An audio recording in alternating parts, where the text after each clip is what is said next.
لگا حضور مجھے توبہ کرا دیں، آج کے بعد نہ جھوٹ بولوں گا، نہ حرام کھاؤں گا، نہ شراب پیوں گا۔ تو کہتے ہیں جتنے لوگ بیٹھے تھے کان کھڑے ہو گئے، کہا تجھے کیا ہوا؟ کہنے لگا 11-12 سال کا نوجوان آیا مجھے توبہ کرا گیا، چڑھتی جوانی، 11-12 سال 14-15 سال کا بچہ مجھے توبہ کرا گیا۔ تو کہتے ہیں ہم محب حیرت ہوئے کہ اتنا سا بچہ؟ تو کہتے ہیں کسی نیک باپ کا بیٹا تھا، کسی پرہیزگار ماں کا بیٹا تھا، گھر میں تربیت ہوئی۔ اتنے بچے تو خانقاہ بھی نہیں جاتے، اتنے سے بچے تھوڑی کسی ادارے کے فارغ التحصیل ہوتے ہیں، کس مدرسے سے پڑھے ہوتے ہیں؟ کہتے چھوٹی سی عمر۔ تو کہا جناب آپ کو کیسے ملا؟ تو وہ شخص کہنے لگا حضور کل میں گیا بازار، میں نے بغداد کے چوک سے 10 کلو مچھلی بھی خرید لی اور کچھ اور ضرورت کی چیزیں بھی، مہمان آنے تھے، وہ سارا کچھ خرید کے میں جب نکلا تو سامان زیادہ ہو گیا۔ چوک میں مزدور بیٹھے ہوتے تھے، میں نے کہا بھئی میرے ساتھ فلاں محلے تک سامان پہنچانا ہے۔ وہ بچہ کہنے لگا چچا اگر میں چلوں تو، میں نے اس کو ایڈریس وغیرہ بتلایا تو 3 دینار مزدوری طے ہو گئی سامان گھر پہنچانے کی۔ کہتے میرے ساتھ وہ نکلا اور جب رستہ طے کرنے لگا تو رستے میں گرمی بڑی سخت تھی، ظہر کا وقت تھا، ذرا ہم نے چند قدم اٹھائے، 2-4 گلیاں گزرے تھے کہ اذان ظہر کی آواز آنے لگی۔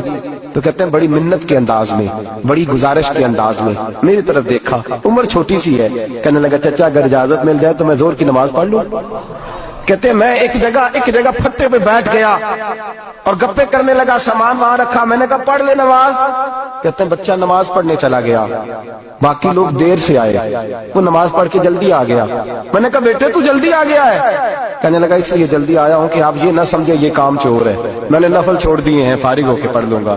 کہتے ہیں سامان اٹھایا، رستے میں گرمی شدت کی تھی، اس کا پسینہ بہنے لگا، میں آگے بڑھا، میں نے کہا بیٹے سامان تھوڑی دیر کے لیے مجھے دے دو، گرمی زیادہ ہے۔ کہنے لگا چچا کسی کا تربیت یافتہ ہو، کسی نے ٹریننگ دی ہے، کہا ماں باپ نے کہا تھا حرام لقمہ گھر نہ لانا، کہا بات کیا ہوئی؟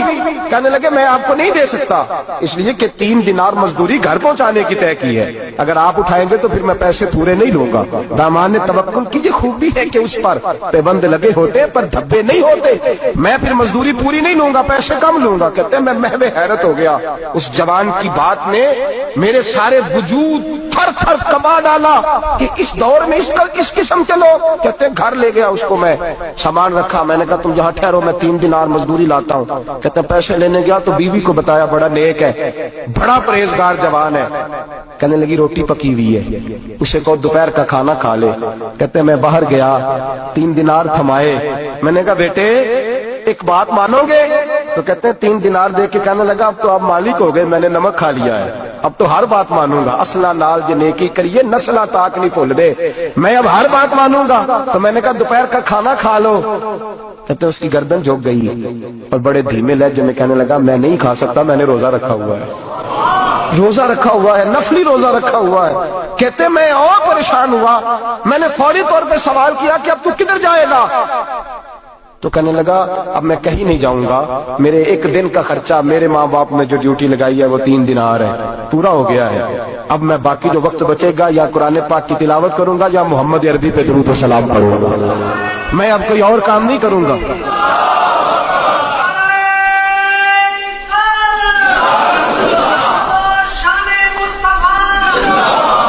شخص کہنے لگا کہ میں نے کہا افطاری کر لینا، کہنے لگا مجھے مسجد بتا دو، میں جا کے اللہ اللہ کرتا ہوں، مجھے شام کو لے آنا۔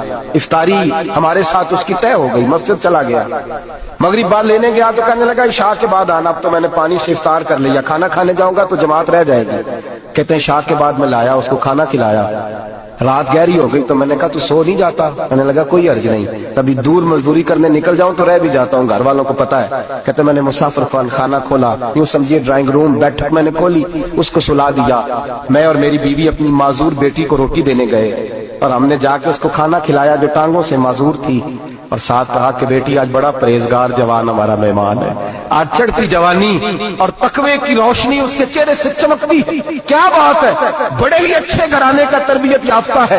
کہتے ہیں بچی کو کھانا کھلا کے لوٹے، اپنے کمرے میں سو گئے، بیٹی اپنے کمرے میں لیٹ گئی، ترس گئے تھے کہ بیٹی قدموں پہ چلے۔ تہجد کا وقت ہوا تو دروازے پہ دستک ہوئی، بڑی بے چینی کے ساتھ اٹھے میاں بیوی، کون ہے؟